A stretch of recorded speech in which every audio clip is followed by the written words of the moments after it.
الفيديو ده لكل واحد مغترب ونازل مصر على رمضان أو العيد ومحتار في اختياره ومش عارف يقارن أو يختار الأفضل ليه. خليني أقول لك على بعض المشاكل اللي بتواجهنا معاه. أول مشكلة اللي ما عندكش وقت كفاية تعرف تدور على الشركات اللي موجودة في السوق، لأن ساعتها بيبقى من أول أولوياتك تروح تزور الأهل مش إنك تختار عقار. وطبعا بيبقى عندك تخوف وعدم ثقة في العروض اللي موجودة، ده غير ان العروض بتبقى كتيرة جدا وده بيزود الحيرة اكتر. وكمان بيبقى عندك سؤال ازاي الاستثمار ده هيكون ناجح ولا لا. واحنا في دجلة هاوس متفهمين مشكلتك جدا، وعشان كده هنقدم لك كل العروض اللي موجودة في السوق ونختار لك الافضل بناء على المعايير الاساسية لاختيار العقار، واللي من ضمنها قوة الشركة ولوكيشن المشروع والاشتراطات الهندسية اللي هتناسب التشغيل. والعوامل دي صعبة جدا انك تعرفها لوحدك، عشان كده احنا هنساعدك فيها عشان تضمن انك اخترت عقار صح ومطابق للمعايير وحققت اعلى مكاسب ممكنة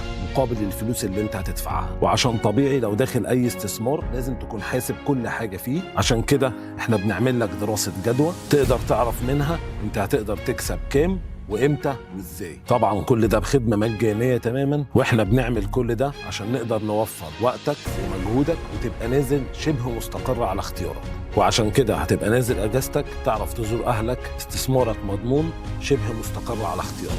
وتاكد ان احنا بنكون معاك في كل خطوه. كنت معاكم محمود عدلي من دجلة هاوس.